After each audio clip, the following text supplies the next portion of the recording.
नमस्कार संस्कृत के प्रिय विद्यार्थियों, आप सभी का बहुत बहुत स्वागत है मैग्नेट ब्रेन्स हिंदी मीडिया पर। मैं पंकज तिवारी। जैसा कि मैंने आपसे वादा किया था कि मैं पंडिता रमाबाई जो आपका चतुर्थ पाठ है उसका बहुत जल्द आपके लिए अभ्यास कार्य लेकर के आऊंगा। तो आज हम लोग पढ़ने वाले हैं अभ्यास कार्य को, NCERT सॉल्यूशंस। क्या आप लोग तैयार हैं? यदि आप लोगों ने पार्ट 1 और पार्ट 2 को पढ़ लिया है तो मुझे कमेंट सेक्शन में जरूर दीजिएगा, वीडियो को लाइक करिएगा और अपने मित्रों तक शेयर जरूर करिएगा। आप सभी को मालूम है कि भारत का एकमात्र ऐसा प्लेटफॉर्म जो आप लोगों को देता है 100% free education, magnet brains Hindi medium और मैग्नेट ब्रेन्स इंग्लिश मीडियम, दो प्लेटफॉर्म यहां पर दिए जाते हैं आपको, वो भी फ्री। देखिए, इंग्लिश मीडियम पर केजी से लेकर के 12 क्लास तक की संपूर्ण कक्षाएं आप लोगों के लिए बिल्कुल फ्री हैं। यहां पर संपूर्ण कोर्स के साथ आपका पूरा पाठ्यक्रम कराया जाता है। और यहां पर मैग्नेट ब्रेन्स हिंदी मीडियम पर 6 क्लास से लेकर के 12 क्लास तक की 6वीं 7वीं 8वीं 9वीं 10वीं 11वीं 12वीं इनके संपूर्ण कक्षाओं के संपूर्ण पाठ, ध्यान रखिएगा, पूरा का पूरा पाठ जो भी है पाठ्यक्रम आपका सब निःशुल्क यूट्यूब पर आप लोगों के लिए उपलब्ध है। तो आप लोग बने रहिएगा मैग्नेट ब्रेन्स हिंदी मीडियम के साथ। ध्यान रखें, उससे पहले मैग्नेट ब्रेन्स कक्षा 6वीं से लेकर के 12वीं तक के हिंदी मीडियम और इंग्लिश मीडियम के बहुत ही सुंदर तरीके से शिक्षकों के मार्गदर्शन में नोट्स भी प्रोवाइड कराता है।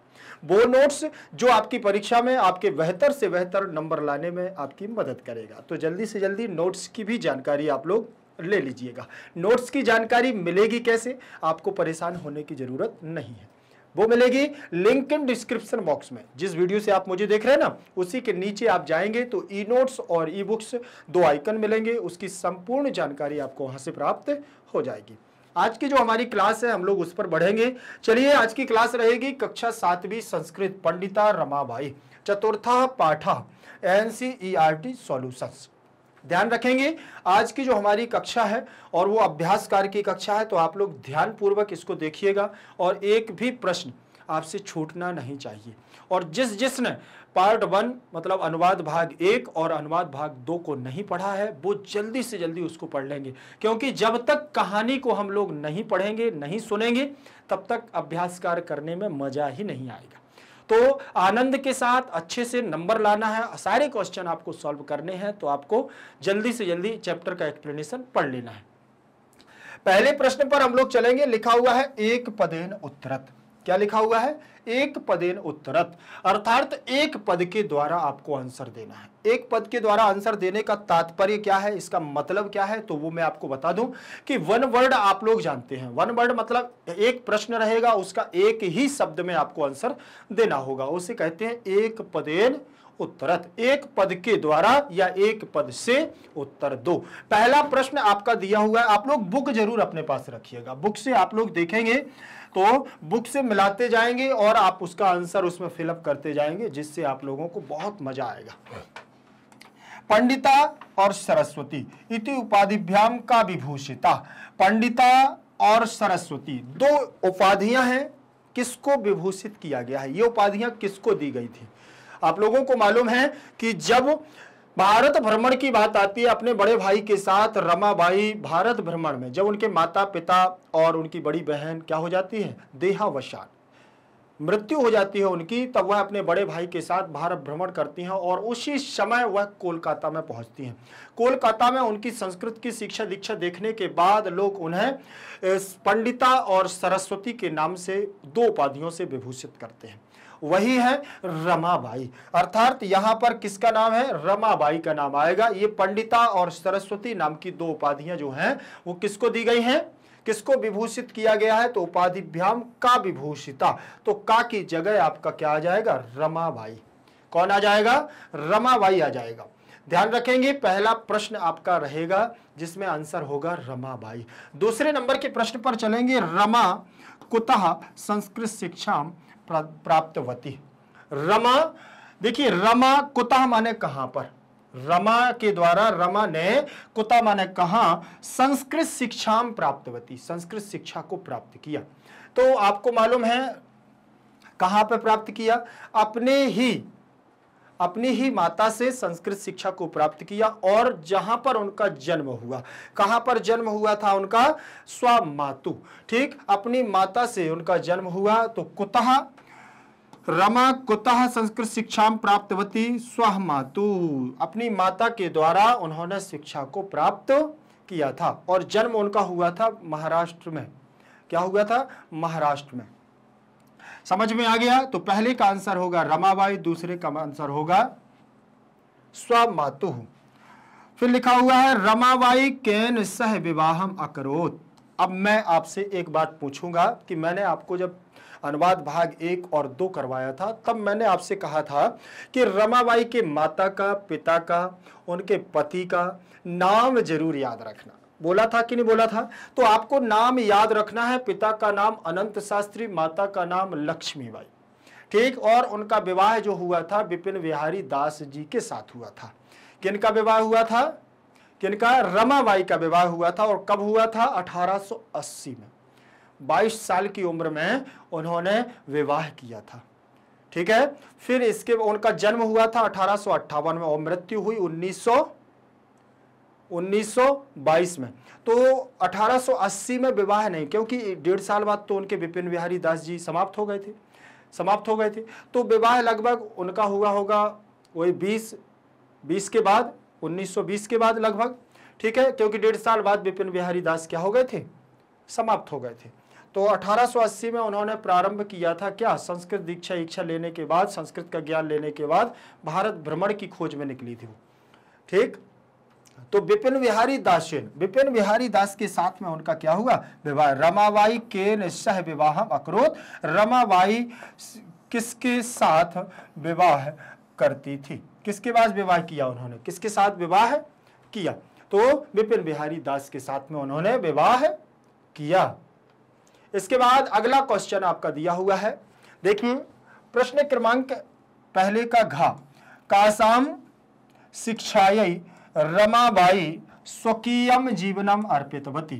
कासाम शिक्षायै, अपनी शिक्षा के द्वारा, अपनी शिक्षा के लिए किसकी शिक्षा के लिए रमाबाई ने अपना स्वयं का जीवन अर्पित कर दिया? बताइए, किसकी शिक्षा के लिए? किसकी शिक्षा के लिए, किसके कारण उन्होंने अपने जीवन को अर्पित कर दिया? देखिए, तो आपको मैं बता दूं, स्त्रीणाम शिक्षायै, स्त्रियों की शिक्षा के लिए उन्होंने अपना जीवन अर्पित कर दिया। जब उनके पति समाप्त हो गए, उनके माता पिता एक काल त्रासदी में वो हुआ था ना, क्या बोलते हैं, आपातकाल, अकाल हुआ, अकाल पड़ा, तब उनके भूख से पीड़ित होकर के, दुखित होकर के माता पिता और बड़ी बहन उनकी क्या हो गई थी? मृत्यु हो गई थी, देहांत हो गया था उनका। फिर इसके बाद बड़े भाई के साथ में उन्होंने भारत भ्रमण किया। फिर उन्होंने एक उद्देश्य बनाया कि स्त्री, जो विधवा स्त्रियां हैं, उनकी शिक्षा दीक्षा के लिए, उनको क्या करने, प्रशिक्षण देने के लिए उन्होंने अपना स्वयं का जीवन पूरा अर्पित कर दिया। स्वकीयम जीवनम अर्पितवती, अपने जीवन को अर्पित कर दिया। फिर लिखा हुआ है रमाबाई उच्च शिक्षार्थम कुत्र अगच्छत। रमाबाई ऊंची शिक्षा, मतलब जो ग्रेजुएशन, पीजी, मास्टर डिग्री को प्राप्त करने के लिए वह कहां पर गई? बताइए, रमाबाई उच्च शिक्षा प्राप्त करने के लिए कहां पर गई थी? तो आपको उसमें पाठ में आप देखना, चैप्टर में, तो उसमें लिखा हुआ है इंग्लैंड देशे। कहां पर गई थी? इंग्लैंड देशम। समझ में आ गया कि नहीं? रमाबाई उच्च शिक्षार्थम कुत्र अगच्छत इंग्लैंड देशम। इंग्लैंड देश में वह गई थी उच्च शिक्षा प्राप्त करने के लिए। फिर वहीं से अमेरिका पहुंच गई और अमेरिका में उन्होंने धन को इकट्ठा किया। फिर इसके बाद महाराष्ट्र, अपने स्वदेश से अपने देश वापस आई और महाराष्ट्र में शारदा सदन, पुणे में शारदा सदन नाम की एक संस्था का उन्होंने क्या किया? स्थापना की। और वहां पर स्त्रियों को प्रशिक्षण देना चालू किया, टंकण आदि का, छपाई आदि का और काष्ठ कला आदि का प्रशिक्षण देना चालू हुआ, जिससे महिलाएं क्या हो गई? स्वयं आत्मनिर्भर बन गई। समझ में आया? ये आपकी फर्स्ट एक्सरसाइज यहां पर पूरी होती है। फिर इसके बाद दूसरे नंबर की एक्सरसाइज पर चलते हैं। दूसरे नंबर की एक्सरसाइज दी हुई है प्रश्न क्रमांक दूसरा, लिखा हुआ है रेखांकित पदानि आधारित प्रश्न निर्माणम कुरुत। ये आपकी एक्सरसाइज बुक में भी दी हुई है, आप देखिएगा। उसमें लिखा हुआ है कि रेखांकित पदानि, जो अंडरलाइन पद होते हैं वही रेखांकित कहलाते हैं। जैसे ये नीचे लिखे हैं ना, आप देखिएगा, उसमें ऐसे कुछ अंडरलाइन पद हैं जिनके नीचे लाइन खींची हुई है, लाइन लगी हुई है, तो या फिर मोटे अक्षर थोड़ा सा लिखे होंगे, डार्क, तो उन्हें कहते हैं रेखांकित पद। रेखांकित पदानि आधृत, इनको आधार मान करके प्रश्न निर्माणम कुरुत, इनका प्रश्नों का निर्माण करना है। मतलब ये आंसर लिखे हुए हैं, इनके आपको क्वेश्चन बनाना है। क्वेश्चन बनाने के लिए आपको करना क्या होगा, देखिए तो यहां पर किम के रूप आपको जरूर ध्यान रखना है। किसके? किम के रूप याद रखना है। तो ये जैसे मान के चलिए मैं यहाँ पर पुल्लिंग वाले लिख के दे रहा हूं, फिर इसके बाद स्त्रीलिंग के भी होते हैं और किसके? नपुंसक लिंग के भी होते हैं। जैसे यहाँ पर लिखा हुआ है कह, कम, ये आपके एक वचन में आ जाएंगे, यहाँ द्विवचन हो जाएंगे और यहाँ बहुवचन हो जाएंगे। ठीक, ये बहुत जरूरी है यदि आपको क्वेश्चन बनाना सीखना है। ये आंसर आपको, जैसे मान के चलिए मैं आपको इनके आंसर भी बता दे रहा हूं, तो क्या आंसर बस रट पाएंगे आप लोग? अगर ये वाले देख लेंगे तो इससे मैच करके एक बार में आपको आंसर आ जाएंगे। कह, कम, कैन, कसमई, कस्मात, कश, कसमिन,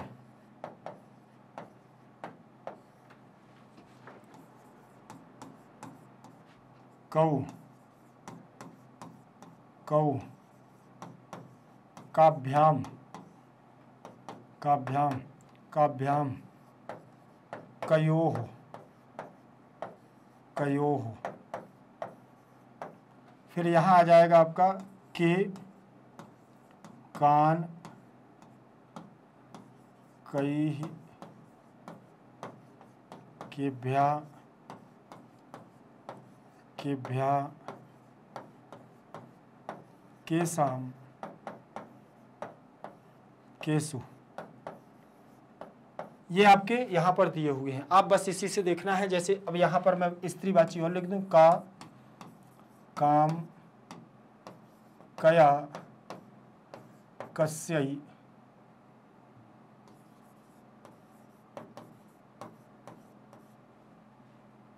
कस्यै, कयाः, कयाः, कासाम।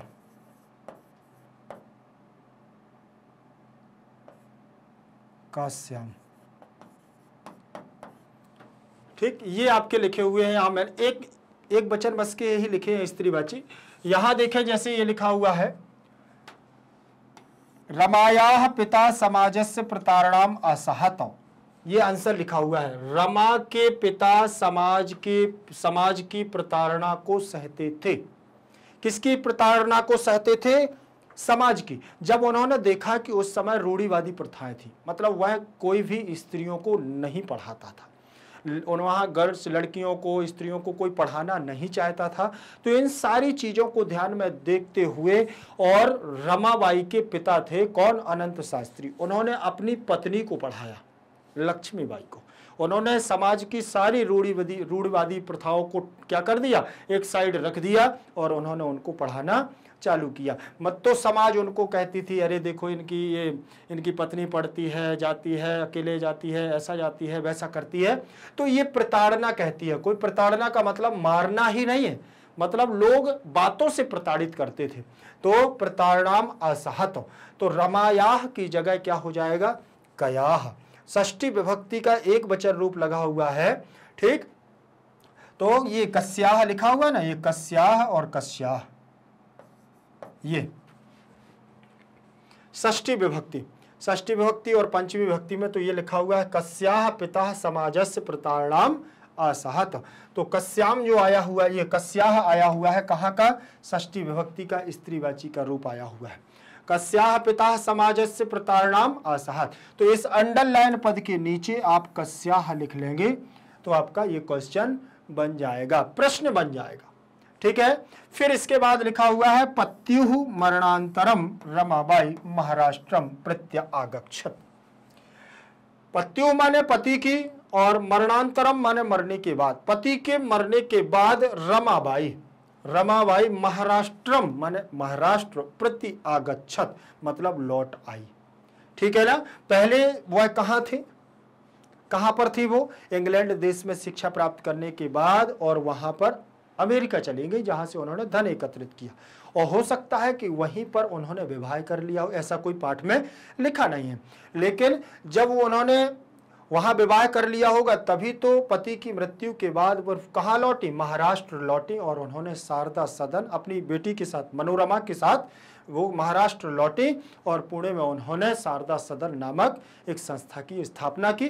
तो पत्यु, तो पति पतिम पत्यः पत्यु, ठीक। तो यहां पर भी कस्य आ जाएगा षष्ठी विभक्ति का, ये कस आ गया है। देखो किसकी मृत्यु के बाद, पति की मृत्यु के बाद, तो कस्य कस्य, ये षष्ठी विभक्ति इसमें लगी हुई है और षष्ठी विभक्ति इसमें लगी हुई है।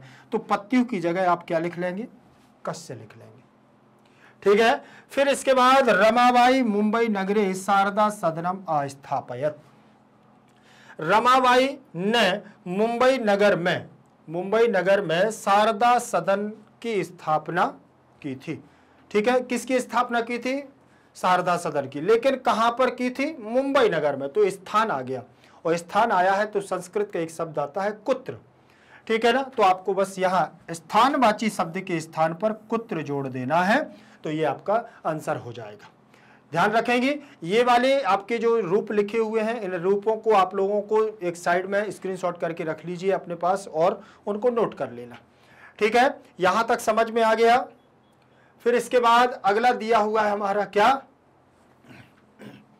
1922 तमे ख्रीष्टाब्दे रमाबाई महोदया निधनम अभवत। 1922 में ख्रीष्टाब्दे 1922 ईस्वी में रमाबाई महोदय का क्या हुआ था, निधन हुआ था। तो किसका निधन हुआ था, रमाबाई महोदया।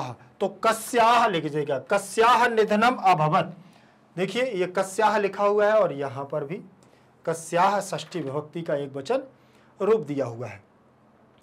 किसका निधन हुआ, किसका निधन हुआ था, रमाबाई महोदय का। तो आप लोगों को ये डेट भी याद रखना है, जन्म 1858 और मृत्यु 1922, टोटल 64 वर्ष की आयु में उनका निधन हो गया था, ठीक है। फिर इसके बाद स्त्रियः शिक्षाम लभन्ते स्म, स्त्रियों की शिक्षा को प्राप्त, स्त्रियों ने शिक्षा को क्या किया, प्राप्त किया। किसने किया, स्त्रियों ने। तो यहां पर आपका क्या आ जाएगा, काह शिक्षाम लभन्ते। अब ये बहुवचनांत रूप लगा हुआ है, काह, काह शिक्षाम लभन्ते इसमें, ठीक। कौन शिक्षा को प्राप्त करता था, तो स्त्रियां, स्त्रियां। अब ये स्त्रियां बहुवचनांत रूप लगा हुआ है, इसलिए बहुवचन का रूप यहां पर भी आपको इसके नीचे क्या कर देना है, काह लिख देना है, आपका प्रश्न बन जाएगा, ठीक। ये आपके प्रश्न निर्माण है। प्रश्न निर्माण में ध्यान रखना कि प्रत्येक पाठ में आपके प्रश्न निर्माण दिए जाते हैं और प्रत्येक आपको पाठ में मिलेंगे भी, इसलिए आपको ध्यान रखना है कि जहां अंडरलाइन होता है, जो विभक्ति इसमें होती है वही विभक्ति इसमें लगानी होती है, ठीक। विभक्तियां आपको मैं बता दूं, जो आप लोगों ने 6th क्लास में बालक के रूप पढ़े थे, तो एक आध दो रूप और आपको सीखने पड़ेंगे, एक दो रूप और सीखेंगे तो आपको यहाँ पर सारी चीजें ये बनने लगेंगी।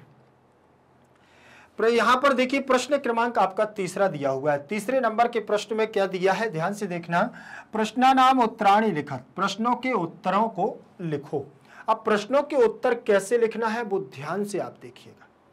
प्रश्नानाम उत्तराणि लिखत, प्रश्नों के उत्तर। अब यहां पर ना तो ऐसा लिखा हुआ है कि एक पद में लिखना है, ना ऐसा लिखा हुआ है कि पूर्ण वाक्य में लिखना है, पूरा पूरा आंसर लिखना है, ऐसा कुछ भी नहीं लिखा। लेकिन जब ऐसा आपका प्रश्न आए तब आपको पूरा आंसर लिखना है, आधा नहीं लिखना, एक पद में नहीं लिखना, इस बात का ध्यान रखना।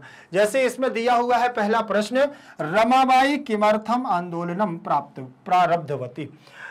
रमाबाई ने किस अर्थ के लिए या किसके लिए आंदोलन प्रारंभ किया, किस अर्थ के लिए, तो स्त्रियों की वेद आदि शिक्षाओं के लिए उन्होंने क्या किया, आंदोलन को शुरू किया। रमाबाई स्त्रीणाम कृते वेदादीनाम शास्त्राणाम शिक्षायै आंदोलनम प्रारब्धवती।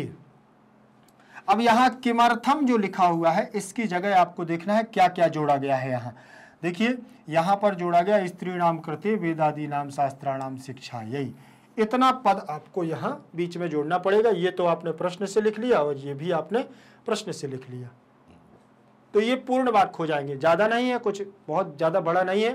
तो इसमें लिखा हुआ है स्त्रीणाम, रमाबाई ने स्त्रियों की शिक्षा के लिए वेद आदि और शास्त्र आदि शिक्षा पढ़ाने के लिए आंदोलन शुरू कर दिया।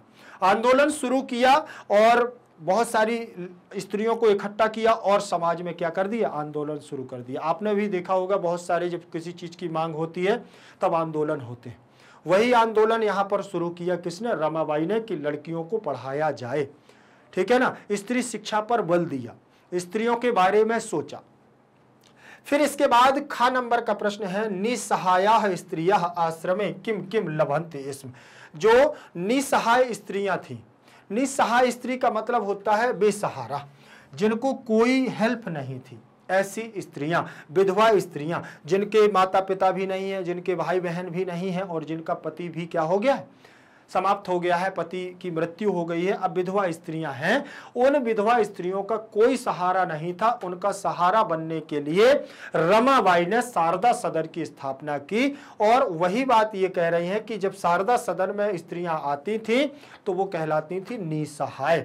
उन बेसहारा स्त्रियों को, उन बेसहारा स्त्रियों ने आश्रम में आकर के क्या क्या प्राप्त किया, क्या क्या सीखा, तो वहां पर आपको बता देना है कि छपाई का कार्य सीखा, टंकण आदि का, मुद्रण का काम सीखा और काष्ठ कला आदि, मतलब लकड़ियों की वस्तुओं से, लकड़ी से बनने वाली वस्तुओं की कला भी उन्होंने वहां सीखी। चलिए ये देखिए, ये लिखा हुआ है निसहाय स्त्रियां आश्रमे। जो बेसहारा स्त्रियां हैं उन्होंने आश्रम में मुद्रण का काम सीखा, ठीक, मुद्रण मतलब छपाई का कार्य सीखा, और टंकण का मतलब होता है टाइपिंग आदि का कार्य सीखा, और काष्ठ कला माने, काष्ठ माने लकड़ी और कला आदि नाम में, तो लकड़ी से बने वस्तुओं को सीखा, बनाने के काम में सीखा। और चा प्रशिक्षणम लभन्ते, इसमें इतना प्रशिक्षण वहां पर क्या होता था, मिलता था। रमाबाई उनको इतना सारा कुछ सिखाती थी जिससे कि यह स्त्रियां कुछ अपना काम करना सीख जाएंगी, फिर यह बेसहारा नहीं रहेंगी, अपने कार्य को यह स्वयं करते रहेंगी। तो ये सारी 1 2 3 4 चीजें वहां पर उनको बेसहारा स्त्रियों को सिखाई जाती थी। चले आगे बढ़ूंगा। इसके बाद दूसरे के बाद तीसरे नंबर का प्रश्न होगा। तीसरे नंबर का प्रश्न दिया हुआ है, तीसरे नंबर के प्रश्न में लिखा हुआ है, कस्मिन विषये रमाबाई महोदया योगदानम अस्ति। देखिए, कस्मिन विषय, किस विषय में रमाबाई महोदय का योगदान था, किस विषय में रमाबाई का विशेष योगदान था, बताइए। स्त्रियों की शिक्षा के विषय में, स्त्रियों की शिक्षा के विषय में कस्मिन विषय, तो और उन्होंने वेद आदि शास्त्र आदियों का भी उन्होंने बहुत वो किया। तो समाज में स्त्री शिक्षा में उन्होंने क्या है, बहुत बड़ा योगदान दिया। लेखन के क्षेत्र में भी उन्होंने बहुत बड़ा योगदान दिया। 2 बुक लिखी थी उन्होंने, ठीक है ना, एक स्त्री शिक्षा नीति और एक स्त्री, फिर एक लिखी थी हाई कास्ट वुमेन, ऐसा कुछ बुक का नाम है, तो वो भी उन्होंने लिखी थी। लेखन क्षेत्र रमाबाई महोदया योगदानम अस्ति, लेखन के क्षेत्र में, राइटिंग के क्षेत्र में उन्होंने समाज के लिए 2 बहुत सुंदर सुंदर बुक्स दी हैं लिख करके, जिसे पढ़ करके लोग क्या है, एक मार्गदर्शन प्राप्त करते थे, ठीक है। तो यहाँ पर ये आंसर आपका इसका हो जाएगा कस्मिन विषय, तो लेखन क्षेत्र रमाबाई महोदया योगदानम अस्ति, आप इसका आंसर ये लिख देंगे। फिर इसके बाद केन रचना द्वयेन रमाबाई प्रशंसिता वर्तते, किन 2 रचनाओं से, किन रचनाओं से रमाबाई की प्रशंसा हुई, किन रचनाओं से रमाबाई की प्रशंसा हुई, जल्दी से बताइए कौन सी 2 रचनाएं थी। किम, देखो लिखा है केन रचना द्वयम, तो स्त्री धर्मनीति, स्त्री धर्मनीति पहली बुक है उनकी, हाई कास्ट हिंदू विमेन एक दूसरी बुक है। इन 2 बुकों के कारण रमाबाई को बहुत सारी प्रशंसा मिली, बहुत सारी चीजें उनको समाज के द्वारा मिली। लोग उन्हें क्या है, लेखन के क्षेत्र में बहुत अच्छा मानने लगे और लोगों ने उनको क्या है, उनकी सराहना की, लोगों ने उनको बहुत क्या चाहा कि रमाबाई ने समाज के लिए बहुत अच्छा कार्य किया, ठीक है। यहां पर ये 3 एक्सरसाइज आपकी पूरी हो चुके हैं। 3 एक्सरसाइज के बाद हम लोग आगे बढ़ेंगे चौथे नंबर की एक्सरसाइज, ठीक। अब चौथे नंबर की एक्सरसाइज में आपका देखिए यहां पर दिया हुआ है, ये आप भी अपनी बुक में ओपन जरूर कर लीजिएगा। यहां लिखा है अधोलिखिता नाम पदानाम निर्देशानुसारम पद परिचयम लिखत, ठीक। तो अधोलिखिता नाम मतलब नीचे लिखे, पदानाम का मतलब पद, नीचे लिखे पद जो है वह निर्देशानुसारम क्या करना है, निर्देश के अनुसार, जो यहाँ निर्देश दिया गया होगा उसके अनुसार पद परिचय लिखो। इनका पद परिचय देना है। इनका पद परिचय आप देंगे कैसे? पद परिचय का मतलब क्या होता है? मतलब जैसे मान के चलिए आप हैं, तो आपका इंट्रोडक्शन क्या है, आपका इंट्रोडक्शन क्या है, आपका परिचय क्या है, आपका नाम क्या है, आपके माता पिता का नाम क्या है, आपके दादा दादी का नाम क्या है, आप कहाँ से बिलोंग करते हैं, किस डिस्ट्रिक्ट से हैं, किस गांव से हैं, तो ये सारी चीजें आपकी परिचय है। ठीक है ना। तो यहां पर भी शब्द दिए होते हैं, शब्दों के भी एक अपने परिचय होते हैं। ठीक, कौन सा शब्द है, पुल्लिंगवाची शब्द है या स्त्रीवाची शब्द है या नपुंसकवाची शब्द है, इसमें कौन सा प्रत्यय लगा हुआ है, कौन सा वचन लगा हुआ है, एक वचन का है, द्विवचन का है, बहुवचन का है, कौन सी विभक्ति का है, एक प्रथमा विभक्ति का है, द्वितीय का है, तृतीय का है, चतुर्थी का है, पंचमी का है, षष्ठी का है, सप्तमी का है, कौन सी विभक्ति का है। तो यहां पर ये सारी चीजें क्या है, दी जाती हैं। यही परिचय कहलाता है। ऊपर आपकी बुक में देखिए लिखा हुआ है सबसे पहले तो पद, जो सारे पदों का अपने को परिचय देना है। ठीक है। फिर यहां लिखा हुआ है मूल शब्द। किसी भी चीज का जब निर्माण होता है, मान के चलिए एक पेड़ बना हुआ है, उस पेड़ को बनने के लिए सबसे पहले जरूरत किसकी होती है, एक मूल, एक बीज की जरूरत होती है। वह बीज फिर बनता है क्या, छोटा सा पौधा, और उससे निकलती है जड़ें। तो जो जड़ निकलती है वही उसका मूल कहलाता है। जब जड़ ना होती तो कोई पौधा ना बनता। ठीक है। तो एक शब्द बना हुआ है, वो किसी न किसी मूल शब्द से बना होगा, उसका छोटा सा जो रूप होगा वही मूल शब्द कहलाता है। तो ये यहां पर मूल शब्द लिखे जाएंगे कि कौन सा शब्द किससे बना हुआ है। फिर यहां लिंग लिखा हुआ है। संस्कृत में 3 लिंग होते हैं। संस्कृत में कितने लिंग होते हैं ये बात ध्यान रखिएगा। संस्कृत में पुल्लिंग, स्त्रीलिंग और नपुंसकलिंग। आप लोग हिंदी में जानते हैं या तो मेल होगा या फीमेल होगा। ठीक है। मेल और फीमेल, इंग्लिश में आप लोग सिंगुलर और प्लूरल पढ़ते हैं कि नहीं? उसी प्रकार से हिंदी में पढ़ते हैं पुल्लिंग और स्त्रीलिंग, 2 पढ़ते हैं। लेकिन संस्कृत में 3 लिंग होते हैं, एक पुल्लिंग, स्त्रीलिंग और एक नपुंसकलिंग। एक कॉमन जेंडर भी होता है यहाँ पर, जिसे हम एक क्या बोलते हैं, नपुंसकलिंग। जैसे टेबल, कुर्सी, फैन, दीवार, तो ये सारे क्या हैं, ये सब नपुंसकलिंग है। जैसे ये पेन हो गया, ये आपका बोर्ड हो गया है, ये सारे के सारे क्या है ये नपुंसक लिंग में आते हैं। और स्त्रीलिंग और पुल्लिंग आप लोग समझते हैं। तो यहां पर कौन सा शब्द पुल्लिंग में प्रयोग किया जाता है, कौन सा शब्द स्त्रीलिंग में और कौन सा शब्द नपुंसक लिंग में प्रयोग किया जाता है, वो यहां पर लिखा जाएगा। फिर यहां विभक्ति लिखी हुई है। संस्कृत में आप लोगों ने 6th क्लास में रूप पढ़े हैं, बालक के रूप पढ़े हैं ना। तो बालक के रूप में आपने देखा होगा कि जैसे प्रथमा विभक्ति, द्वितीय विभक्ति, तृतीय विभक्ति, चतुर्थी विभक्ति, पंचमी विभक्ति, ये हमारी क्या विभक्ति, 7 विभक्तियां होती हैं। और 8वां संबोधन को मिला लिया जाता है। संबोधन को मिलाने के बाद 8वीं विभक्ति हमारी हो जाती है। वैसे 7 विभक्तियां होती हैं। ठीक। तो यहां विभक्ति लगाएंगे कि कौन सी विभक्ति का और कौन से वचन का, एक वचन का, द्विवचन का, बहुवचन का। वचन भी यहां पर 2 होते हैं, 3 होते हैं संस्कृत में। हिंदी में एक वचन और बहुवचन होते हैं, लेकिन संस्कृत में एक वचन, द्विवचन और बहुवचन, 3 वचन होते हैं। तो संस्कृत में 3 लिंग होते हैं और 3 वचन होते हैं। इतना आपको ध्यान रखना है। ठीक है। अब आप जब यहां पढ़ेंगे तभी आप परीक्षा में कर पाएंगे, अन्यथा आपसे परीक्षा में नहीं बनेगा। ठीक है। परीक्षा में कैसे करना है, इन चीजों को ध्यान रखना। यहां पर वचन लिखेंगे, एक है तो एक वचन, 2 के लिए प्रयोग है तो द्विवचन, और 2, 3 है या 3 से अधिक है तो वह बहुवचन के लिए आपके प्रयोग किए जाएंगे। ठीक है। अब यहां से हम लोग पहले से ही चलते हैं, जो फॉर एग्जाम्पल आपका दिया हुआ है एक उदाहरण के आधार पर कि यथा। तो यथा में आपका दिया हुआ है, सबसे पहले देखें यहां पर लिखा हुआ है वेदा नाम। सबसे पहले क्या लिखा हुआ है, वेदा नाम। वेदा नाम में मूल शब्द आपका होगा वेद। ठीक। और फिर इसके बाद वेद शब्द पुल्लिंगवाची शब्द है। पुल्लिंगवाची शब्द है, ना स्त्रीलिंग है ना नपुंसकलिंग। ये पुल्लिंगवाची शब्द है, इसलिए यहां पुल्लिंग लिख दिया। और ये कौन सी विभक्ति का है वेदा नाम, ये षष्ठी विभक्ति का बहुवचन का रूप है। तो यहां षष्ठी लिख दिया और यहां बहुवचन लिख दिया। कौन सी विभक्ति का है, षष्ठी विभक्ति का बहुवचन है वेदा नाम, इसलिए यहां पर लिख दिया।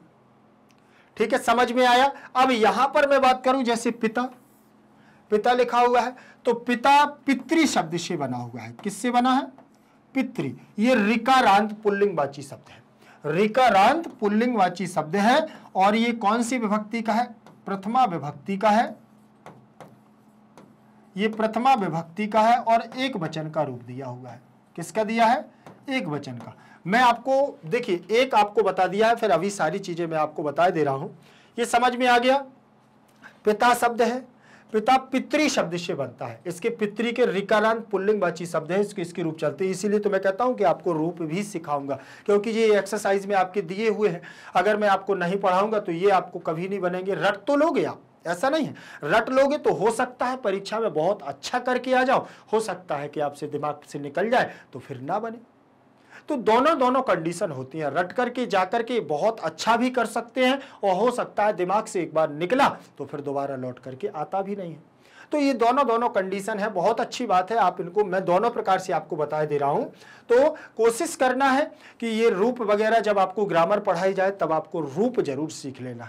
हालांकि ये रूप आपको 6th क्लास में सीख लेने चाहिए थे, ठीक, लेकिन कोई नहीं, मैं आपको बिल्कुल पढ़ाऊंगा और बहुत अच्छे से बताऊंगा। तो पितृ शब्द को आप देखेंगे यहां पर जैसे ये लिखे हुए हैं, मैंने सारे के सारे एक बार में आपको बताए हैं। यहां आप देखिएगा, जैसे यहां लिखा हुआ है, देखिए पिता, क्या लिखा हुआ है? पिता। तो पितृ शब्द है, पिता का क्या है? यहां पितृ शब्द है और पुल्लिंगवाची है, प्रथमा विभक्ति एक वचन का रूप यहां पर दिया हुआ है, जैसा अभी मैंने आपको बताया था वेद के आधार पर। यहां शिक्षायै लिखा हुआ है। शिक्षायै में भी देखो, शिक्षा आपका मूल शब्द है, ये स्त्रीवाची शब्द है, तो यहां स्त्रीलिंग लिख दिया है। स्त्रीवाची शब्द है शिक्षा। जब भी किसी शब्द के आगे बड़ा आ लगा हो तो वह स्त्रीवाची होता है। अच्छा, आप देखना किसी का भी नाम देखिए, चाहे पुष्पा हो, रमा हो, राधा हो, सीता हो, ठीक, श्वेता हो, ठीक, तो ये जिनमें बड़ा आ लिखा है ना, बड़ा आ लगा रहता है लास्ट में, वो 90% 90% वो स्त्रीवाची शब्द ही होते हैं, ठीक। तो यहां पर शिक्षा लिखा हुआ है स्त्रीवाची, तो आप स्त्रीलिंग हो जाएगा। फिर ये कौन सी विभक्ति का है? तो स्त्री के रूप चलेंगे, रमा रमाम रमया रमायै। तो शिक्षा शिक्षाम शिक्षया शिक्षायै, तो ये लिखा हुआ है आपका चतुर्थी विभक्ति का एक वचन रूप, ठीक है। चतुर्थी विभक्ति का एक वचन रूप लिखा हुआ है, क्या? शिक्षायै। तो समझ में आ गया, जो विभक्ति होगी उसी का वचन यहां पर आपको लिख देना है। एक वचन का है, द्विवचन का है, बहुवचन का है, तो आप यहां पर ये भी कर सकते हैं। कन्या लिखा हुआ है, तो कन्या आपका शब्द है, तो आपको अब बताने की जरूरत नहीं है, मैं आपको बताऊंगा नहीं। आप बताइए, इसमें बड़ा आ लगा है तो कौन सा लिंग होगा? जल्दी से बताइए, जल्दी से बताएं कौन सा लिंग होगा यहां पर। तो बड़ा आ जैसे ही इसमें लगा हुआ है तो आपको ध्यान रखना है, बड़ा आ लगने का कारण ही होता है इसमें स्त्रीलिंग। बड़ा आ का मतलब होता है यहां स्त्रीलिंग। तो स्त्रीलिंग की बात आती है, जब भी बड़ा आ लगा हो तो समझ लेना कि स्त्रीलिंग आपका यहां पर दिया हुआ है। अब यहां पर ये कौन सी विभक्ति में बनता है? तो प्रथमा द्वितीया, ठीक, और बहुवचन में बनता है, कन्या कन्या। प्रथमा में भी बनता है और द्वितीया में भी बहुवचन में बनता है, कन्या कन्या, ठीक। तो समझ में आ गया। अब यहां ये प्रथमा द्वितीया बहुवचन में बनता है, क्यों बनता है?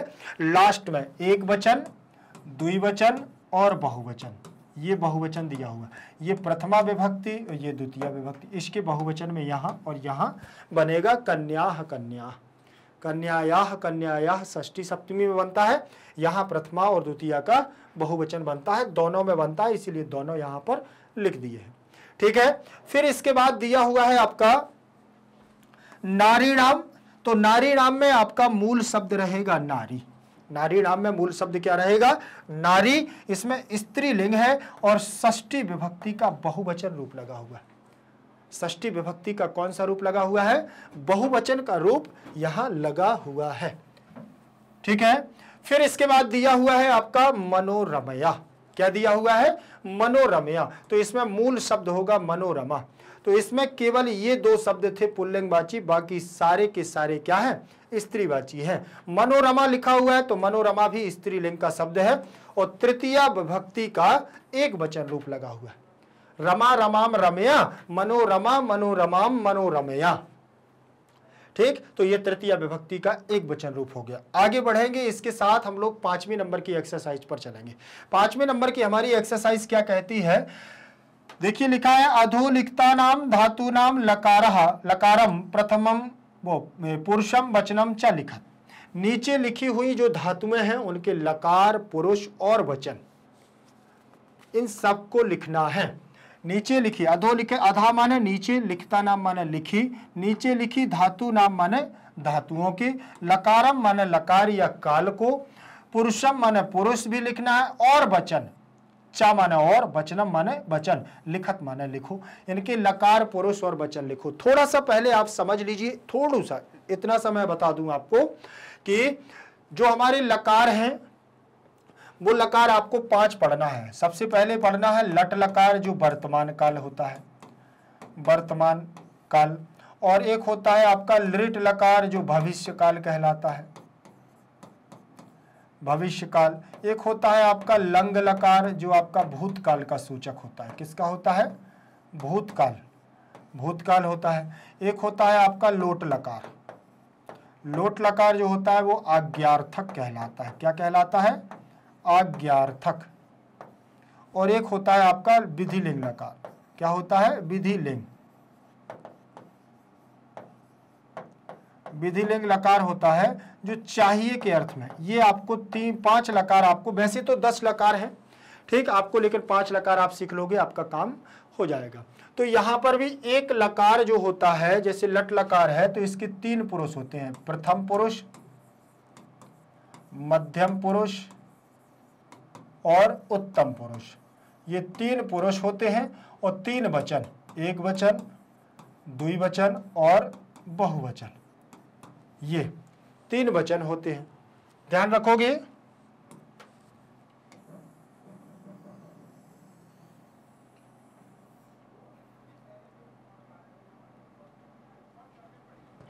ठीक, ये आपके लकार हैं और इन लकारों को ध्यान से देखना है। और ये मैंने बताया है, ये 3 पुरुष हैं और 3 वचन हैं। तो ये आपको प्रत्येक धातुओं में मिलेंगी। तो यहां पर वही बताना है कि कौन सी धातु है, कौन सा लकार है, कौन सा पुरुष है, प्रथम पुरुष है, मध्यम पुरुष है या उत्तम पुरुष है, और वचन में आपको दिखना है कि एक वचन का है कि द्विवचन का है कि बहुवचन का है। इतना आपको ध्यान रखना है, ठीक है। अब यहां से हम लोग आगे बढ़ते हैं।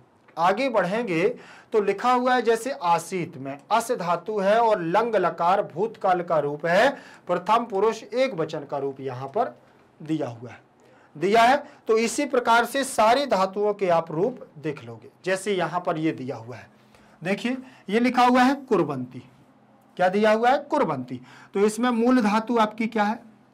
क्री। क्री धातु से कुर्वंती बनता है। अब यहां दिया हुआ है लट लकार वर्तमान काल, प्रथम पुरुष और बहुवचन का रूप दिया हुआ है, ठीक। करोति कुर्तः कुर्वंती, ऐसे बनता है। तो ये आपका लट लकार प्रथम पुरुष बहुवचन का रूप दिया हुआ है, मतलब लट लकार प्रथम पुरुष और बहुवचन का रूप दिया हुआ है आपका, क्री धातु से कुर्वंती बनेगा। फिर इसके बाद दिया हुआ है आगच्छत। आगच्छत में आ उपसर्ग लगा हुआ है, गम धातु है, आ उपसर्ग है, गम धातु से गच्छ बनेगा, और लंग लकार भूतकाल। किसका बना हुआ है? लंग लकार भूतकाल। ये दिया हुआ ना, लंग लकार भूतकाल का रूप है, प्रथम पुरुष एक वचन का रूप है, अगच्छत, ठीक। आ उपसर्ग है और लंग लकार भूतकाल का रूप है। जिसमें आ जुड़ा हो तो समझ लेना कि वो भूतकाल का रूप है। लंग लकार का जिसमें आ जुड़ा हो, जैसे इसमें जुड़ा है तो ये भी देखो लंग लकार का होगा, ठीक। ध्यान रखिएगा, ये देखो इसमें आ जुड़ा है तो ये भी लंग लकार का है। समझ में आ गया? फिर इसके बाद निवसंति लिखा हुआ है, निवसंति, निवसंति। तो निवस धातु है और लट लकार है, प्रथम पुरुष बहुवचन का रूप है, निवसंति हो जाएगा। नि उपसर्ग है, वस धातु है और लट लकार है, प्रथम पुरुष बहुवचन का रूप हो जाएगा।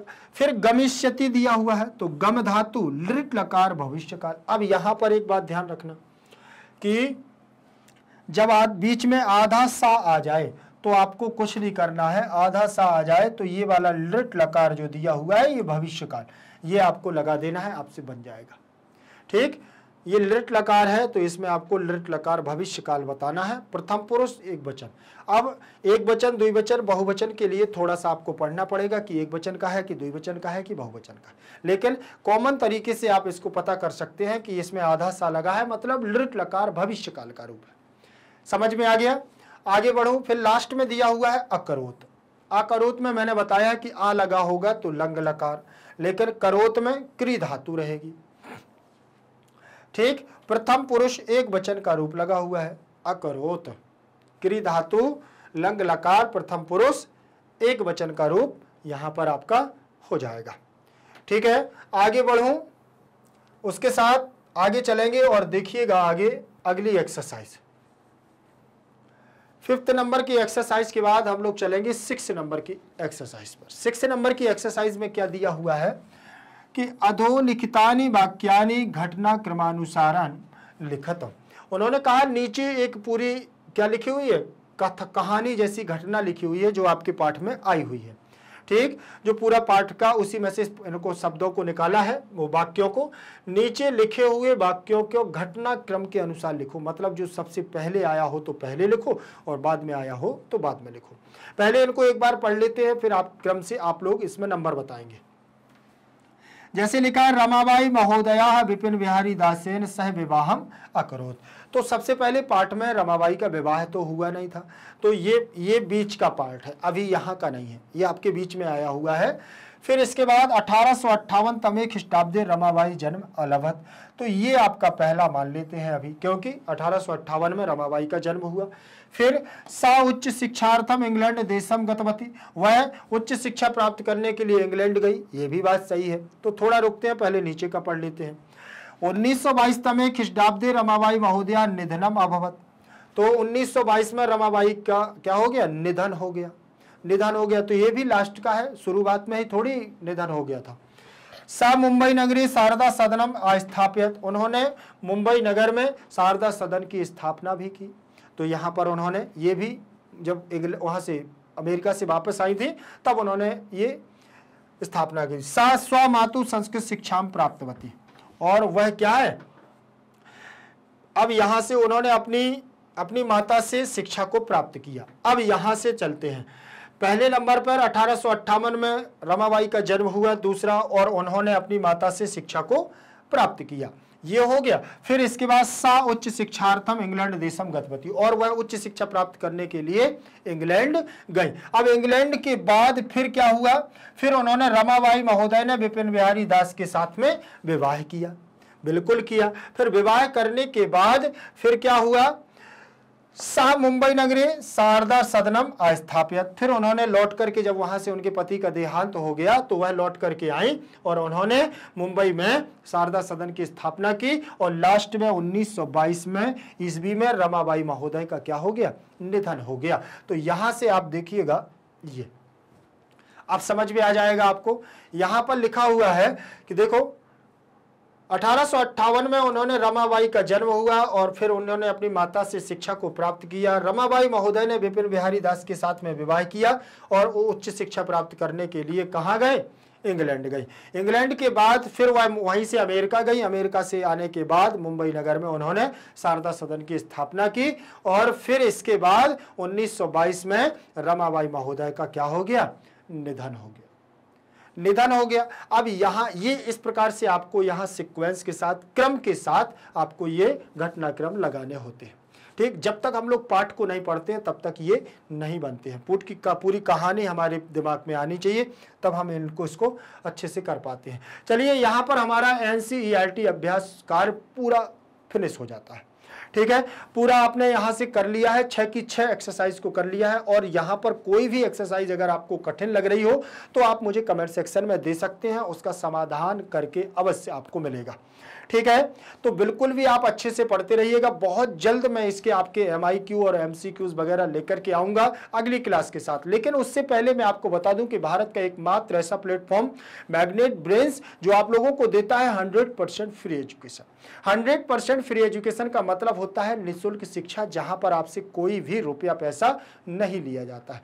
मैग्नेट ब्रेन्स के द्वारा आपको दिए जाते हैं 2 प्लेटफॉर्म। एक दिया जाता है मैग्नेट ब्रेन्स इंग्लिश मीडियम, जहां पर आपको मिलते हैं KG से लेकर के 12 क्लास तक की संपूर्ण कक्षाओं का संपूर्ण पाठ्यक्रम बिल्कुल और बिल्कुल फ्री यूट्यूब पर।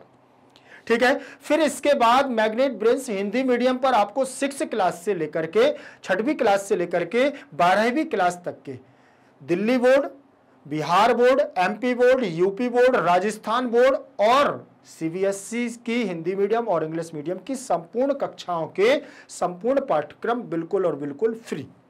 आप लोगों को ध्यान रखना है, यदि आप इंग्लिश मीडियम से हैं तो आप इंग्लिश मीडियम चैनल पर भी जा सकते हैं, और यदि आप हिंदी मीडियम के हैं तो आप जहां पर अभी पढ़ रहे हैं ये आपके लिए सबसे बेस्ट है। ठीक है, इसके बाद अगर यदि आपने चैनल को सब्सक्राइब नहीं किया है तो सबसे पहले आपको चैनल को सब्सक्राइब करना होगा, तभी आप प्लेलिस्ट पर जाकर के इसके पहले की संपूर्ण कक्षाओं के वीडियो देख पाएंगे। तो जल्दी से जल्दी वीडियो को लाइक कर दीजिएगा, शेयर करते जाइएगा, अपने मित्रों को जरूर बता दीजिएगा कि मैग्नेट ब्रेन्स एक ऐसा प्लेटफॉर्म है जो क्वालिटी कंटेंट के साथ संपूर्ण कोर्स को आपको बिल्कुल फ्री दे रहा है। तो बढ़िया से बढ़िया पढ़ते रहिएगा। कोई भी आपको समस्या जाए तो कमेंट सेक्शन में दीजिएगा। ठीक, लेकिन और एक बात मैं बता दूं, मैग्नेट ब्रेन्स के द्वारा परीक्षा को ध्यान में रखते हुए और बच्चों की फरमाइश को देखते हुए बच्चों की बहुत डिमांड थी कि सर यहाँ से कुछ नोट्स वगैरह मिलते हैं क्या, तो यहाँ बता दूं आपको कि मैग्नेट ब्रेन्स के द्वारा कक्षा 6वीं से लेकर के कक्षा 12वीं तक के हिंदी मीडियम और इंग्लिश मीडियम के बहुत ही अच्छे तरीके से शिक्षकों के मार्गदर्शन में नोट्स भी प्रोवाइड कराए जाते हैं। तो नोट्स की जानकारी आपको ले लेना है। नोट्स की जानकारी आपको मिलेगी कहाँ से, वो मैं आपको बता देता हूँ। आपको परेशान होने की जरूरत बिल्कुल नहीं है। लिंक इन डिस्क्रिप्शन बॉक्स में आप नीचे जाइए, जिस वीडियो से आप मुझे देख रहे हैं उसी के नीचे जाएंगे तो ई नोट्स और ई बुक्स ये दो आइकन आपको मिलेंगे। बस जल्दी से जल्दी आप इनसे क्या करेंगे, इस पूरी जानकारी मिल जाएगी, वहीं से ले लेना है।